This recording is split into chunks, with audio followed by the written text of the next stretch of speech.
I knew something was wrong when Mom texted me to come to their house at 8 p.m. on a Tuesday. The Caldwells didn't do impromptu family meetings. Not since Michael got out of rehabilitation last spring. Their polite euphemism for his third stint in county jail. "It's important, sweetie," she wrote. "Your brother needs all of us right now." Of course he did. He always needed something. What he never needed was to actually change. I pulled into their driveway in Franklin Lakes, noticing Michael's beat-up Camry parked crooked across two spaces. Some things never changed. The house looked exactly as it had during my childhood. Pristine colonial, perfect lawn, careful appearance masking complicated truths. Dad opened the door before I could knock.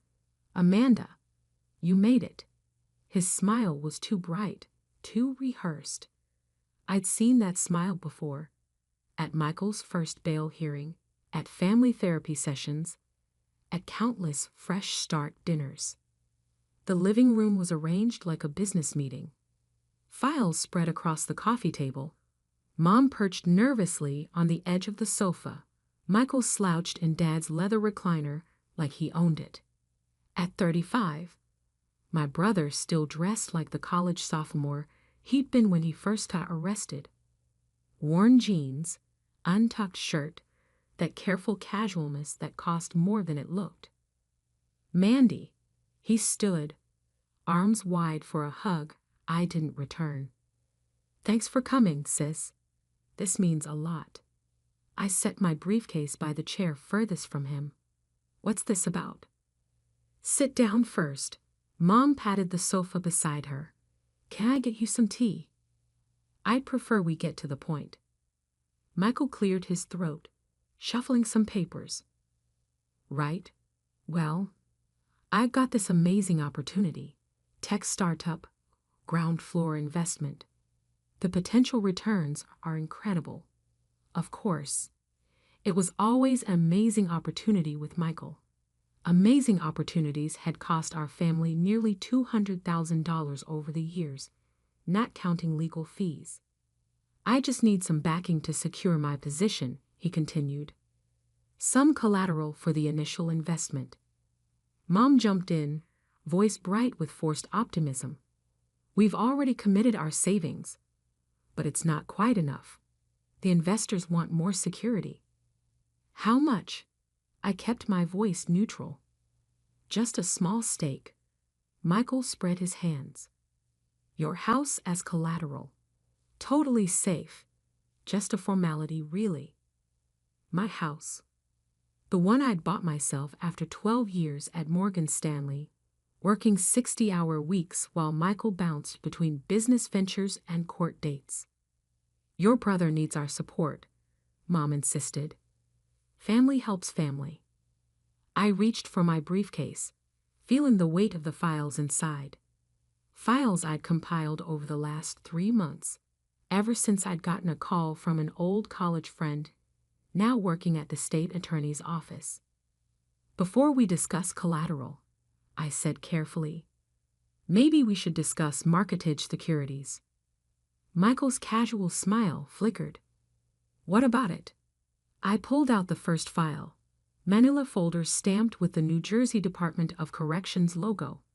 "Your last tech startup. The one that earned you 18 months for wire fraud in 2019.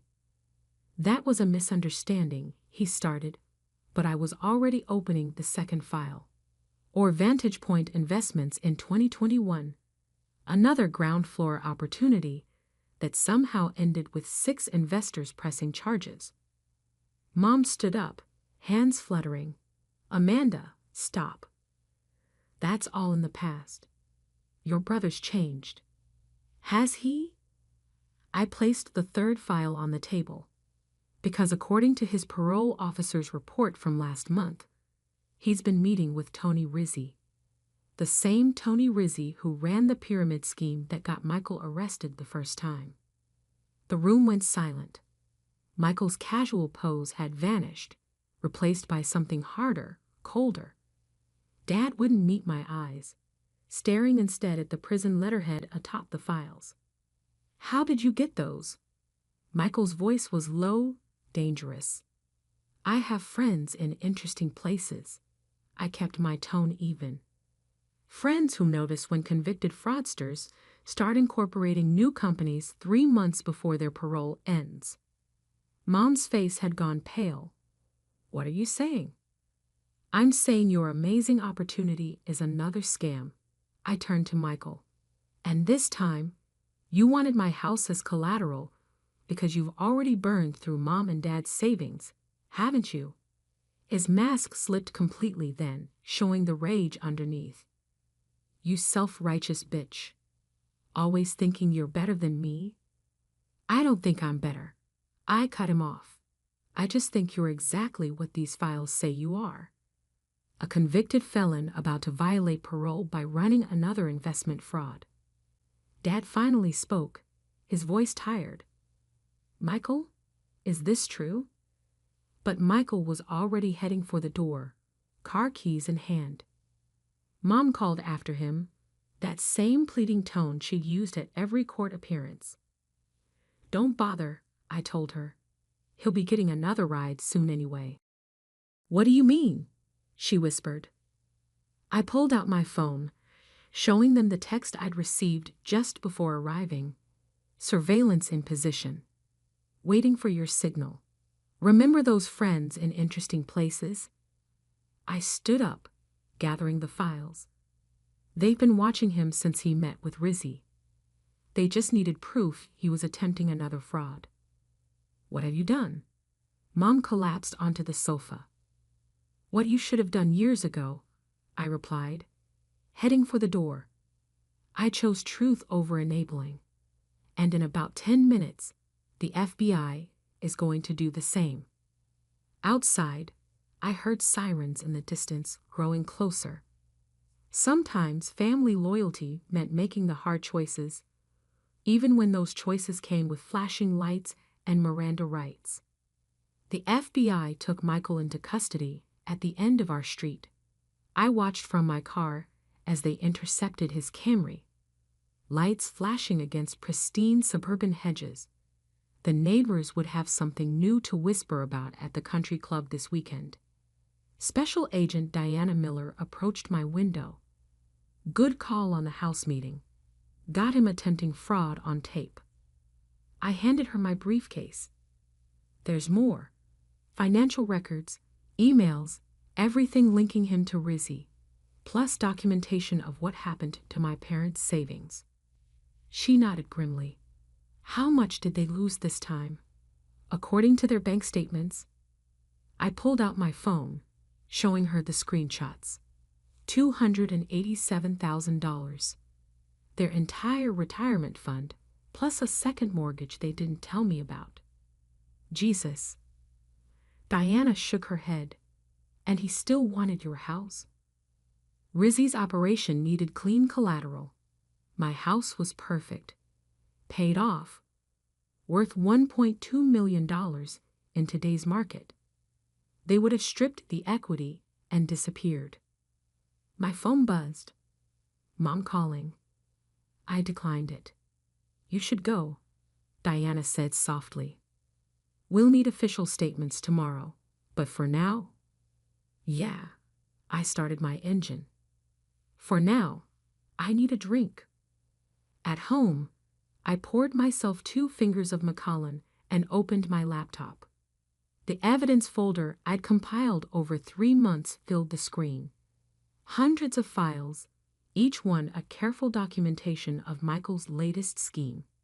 It had started with a phone call from Jack Thompson, my old college roommate, now working cyber crimes at the state attorney's office. Amanda, he'd said, your brother's name just popped up in a surveillance report. He's meeting with Tony Rizzy. Rizzy. The man who'd introduced Michael to investment fraud 15 years ago. The same man who disappeared with $4 million in investor funds while Michael took the fall. I'd started digging immediately. Michael's new company, Tech Vantage Solutions, looked legitimate on paper. Sleek website, professional pitch deck, impressive board of advisors. But when I ran background checks, the advisors didn't exist. The office address led to an abandoned strip mall in Paramus. Classic Michael. All shine, no substance. My phone buzzed again. Dad, this time. Please call us. We need to understand. I took another sip of scotch, remembering the last time they'd needed to understand. Michael's second arrest, 2017. He'd convinced them to refinance their house for a can't-miss cryptocurrency opportunity. 3 months later, the money was gone and federal agents were at their door. I tried to warn them then, show them the red flags, the inconsistencies. Mom had called me jealous. Dad said I was trying to hold Michael back. So this time, I'd done it differently. No warnings, no arguments, just careful documentation and strategic timing. My laptop pinged with an email from Diana. Rizzy in custody. Found at Newark Airport with fake passport. Your brother talking already, trying to cut a deal. Typical. Of course he was. Michael never could handle consequences. Another text from Mom. How could you do this to your own brother? I opened my files again, pulling up the victim statements from Michael's last fraud. Regular people who trusted him with their savings. A retired teacher who lost her pension. A widower who borrowed against his life insurance. The same stories, different names. And this time, he'd added our parents to the list. My doorbell rang. 10:47 p.m. I already knew who it was. Mom stood on my porch, mascara streaked down her face. Dad behind her, looking older than his 62 years. You need to fix this, Mom started immediately. Call someone. Tell them it was a mistake. Come in. I cut her off. There's something you need to see. I led them to my home office, where a second laptop was already set up. On the screen, a video played, Michael meeting Rizzy at a diner in Secaucus. Their conversation, captured by FBI surveillance, was crystal clear. Parents tapped out? Rizzy asked. Almost, Michael replied. But my sister's got this house, totally clear. Once we get that as collateral, we can pull at least $1 million in equity. She'll sign it over? Michael laughed. She always helps family. It's her weakness. I stopped the video.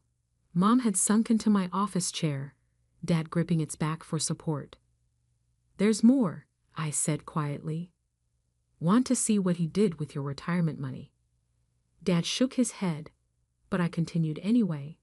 Private jet rentals, gambling in Atlantic City, wire transfers to offshore accounts. He burned through nearly $300,000 in 8 weeks. We thought. Mom's voice cracked. He said it was for the business. It was. I agreed. His business of stealing from people who trust him. I pulled up their bank statements, showing the systematic draining of their accounts. Each withdrawal labeled as a business investment. He's your brother, Mom whispered. Yes, I replied. And he's also a con man who was about to steal my house and disappear with Rizzy.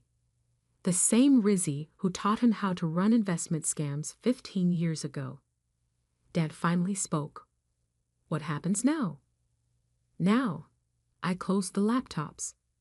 Now Michael goes back to prison, but this time for federal fraud charges. And you, I pulled out a business card. You call this attorney. She specializes in financial recovery for fraud victims, even from family members. We can't afford. I'm paying. I cut Mom off. Considered the last time I helped family without checking the facts first. They left shortly after, clutching the attorney's card like a lifeline. As I watched them drive away, my phone buzzed one final time. A text from Diana. Rizzy flipped. trading information for a deal. Your brother's looking at 8 to 10 years minimum. I poured another scotch and smiled. Sometimes family loyalty meant protecting people from themselves, even if they never thanked you for it. The next morning, my parents' faces were splashed across the local news alongside Michael's mugshot. Prominent Franklin Lakes family implicated in multi-million-dollar investment fraud.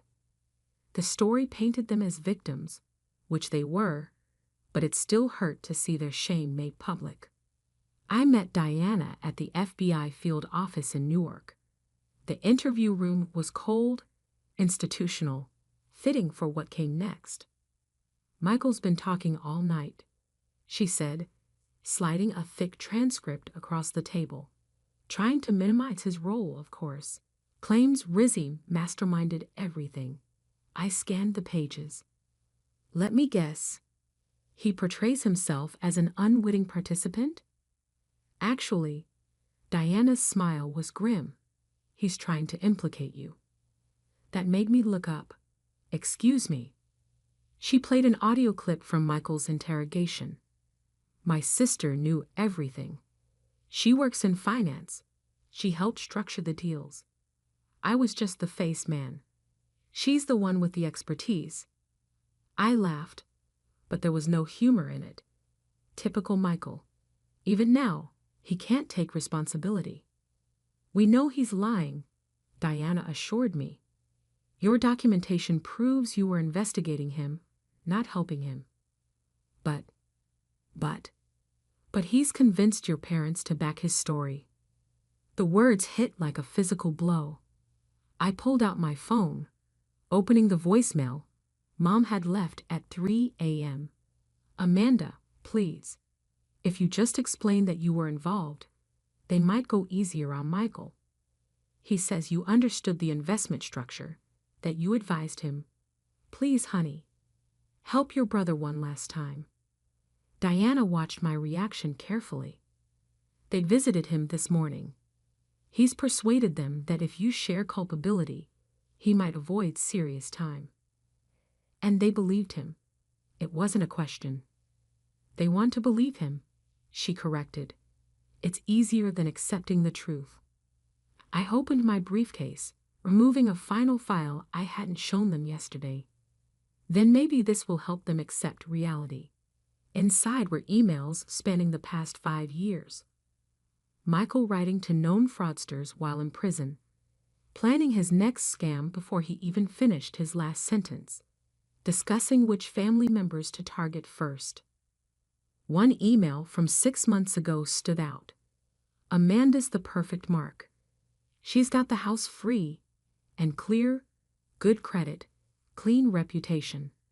By the time she realizes what happened, we'll be gone. Mom and Dad are tapped out, but they're useful. They'll convince her to help family. That's her weakness. Diana, read it slowly. When did you get these? Jack Thompson recovered them from Rizzy's seized laptop last week. I was waiting to see if Michael would actually try to use me as collateral before turning them over. And now, I stood up, straightening my suit jacket. Now I'm done protecting anyone's illusions. Set up a meeting. I want to show these to my parents myself. 2 hours later, I sat across from them in a different interview room. They looked exhausted, broken. Mom still wore yesterday's clothes. Before you ask me to lie for Michael again, I said quietly, read these. I watched their faces as they read the emails, watched Mom's hands shake as she saw how Michael really talked about her when she wasn't around, watched Dad's jaw tighten as he read his son's cold calculations about exploiting family trust. Mom couldn't finish. He was using you. I completed the thought. Using all of us. He's been planning this since before his last release.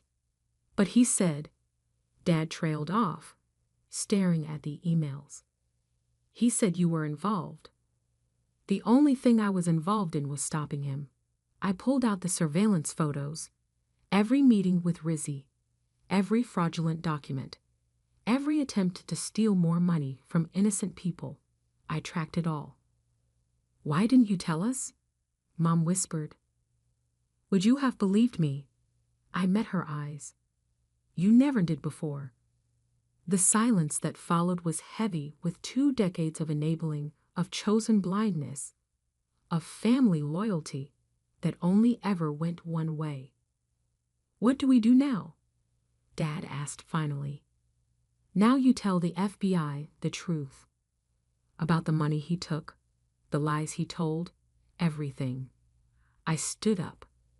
And then you let him face the consequences. All of them. He's still our son, Mom protested weakly. Yes, I agreed.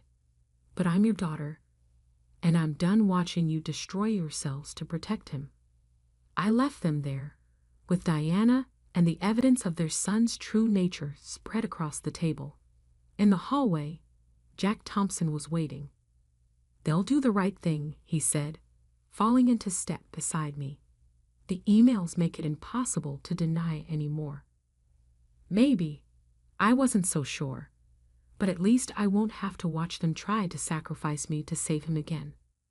You know, Jack said carefully, most people would have just refused to help. You didn't have to spend months building a federal case. I thought about all the lives Michael had ruined, all the trust he'd broken, all the times our parents had chosen his lies over hard truths. Yes, I said finally, I did. Because sometimes protecting family means protecting them from themselves. My phone buzzed. A text from Diana. Parents giving full statement. Your brother just lost his last defense. I smiled, thinking about Michael's words. Family help is her weakness. He was wrong. Truth was my strength. And finally, our parents were learning the difference. Michael's sentencing was scheduled for a crisp October morning. I sat in the back of the courtroom, watching my brother in his orange jumpsuit, a far cry from the casual designer clothes he'd worn to our last family meeting. The evidence had been overwhelming. Between my documentation, Rizzy's testimony, and our parents' eventual statements, Michael's attempt to implicate me had backfired spectacularly. The prosecution painted a clear picture, a career fraudster who preyed on family trust, who'd planned his latest scam while still serving time for his last one. Mom and Dad sat in the front row, both looking somehow smaller than I remembered. They hadn't spoken to Michael since showing them the emails. 3 months of silence after 20 years of constant support. It was still strange to see them maintaining boundaries. The judge shuffled her papers, peering over her glasses at Michael. Before I pronounced sentence, would the defendant like to make a statement? Michael stood, and for a moment, I saw a flash of the old charm, the practiced sincerity that had fooled so many people for so long. Your Honor, he began, I stand before you today deeply remorseful. I've made mistakes, hurt people who trusted me, especially my family. I noticed Mom's shoulders tense. She'd heard this speech before, or versions of it, at every previous sentencing. But I've learned my lesson. With the court's mercy, I can make amends. Mr. Caldwell, the judge interrupted. I have here emails you wrote from prison, planning this scheme before you'd even completed your last sentence. Do you consider that learning your lesson? Michael faltered. Those emails were taken out of context. The context seems quite clear. She held up a printed page. You referred to your sister as the perfect mark, and your parents as useful tools for convincing her to help. Is that statement lacking context? The charm vanished. Michael's face hardened into something more familiar, the real person behind the mask. The defendant's prior convictions, the judge continued. combined with evidence of premeditation and the targeting of family members, leaves this court with little choice. Michael Caldwell, I hereby sentence you to 12 years in federal prison, followed by 5 years of supervised release. The gavel cracked. Mom stifled a sob. Dad just stared straight ahead, his back military straight. Outside the courthouse, reporters clustered with cameras and microphones. I guided my parents through a side exit to my waiting car. 12 years, Mom whispered once we were driving. He'll be 47 when he gets out. If he gets out, Dad corrected. No parole in federal prison. We drove in silence through familiar streets, past the country club, where they'd once proudly introduced Michael as their entrepreneur son. Past the high school where he'd started his first scam, selling fake parking permits to freshmen. I pulled into their driveway, but neither moved to get out. We've listed the house, Dad said finally. Too many memories. Too much debt. I know. I'd helped them find a reliable real estate agent. The attorney thinks the sale proceeds should cover most of what Michael took. Amanda. Mom turned to face me. We'd never thanked you for stopping him, for showing us the truth, even when we didn't want to see it. You'd never have to thank me for that. Yes. Dad's voice was firm. We do. We spent 20 years thanking Michael for his lies. It's time we thanked you for the truth. I walked them inside, into the house that had witnessed so many family dramas. The living room where we'd had that last confrontation still held Michael's empty coffee cup, untouched since the night of his arrest. Mom picked it up, staring at the lipstick stain on the rim. I kept hoping, every time, that he'd really changed. I know, Mom. Your father and I, she set the cup down carefully. We've started therapy, learning about enablement, codependency, all the things we did wrong. You didn't do them wrong, I said softly. You did them out of love. It was Michael who did wrong with that love. Dad cleared his throat. We found a smaller place, near you in Summit, if that's okay. The question in his voice broke my heart a little. After everything, they were still worried about imposing, about assuming family connections. It's more than okay, I assured them. It's exactly what family should be. My phone buzzed. Diana updating me on Michael's processing into the federal system. No more minimum security country clubs. No more weekend furloughs. No more chances to plan his next scam. He'll try to contact you. I warned them. Letters, calls, probably through his lawyer first. We know, Dad nodded. The therapist helped us draft a no-contact letter. It's time. Mom touched the coffee cup one last time, then straightened her shoulders. Enough living in the past. Help me pack up this room. We spent the afternoon sorting through decades of family photos, creating two piles, the real memories and the ones Michael had tainted. Mom cried a little. Dad told old stories, and slowly, the weight of false loyalty lifted.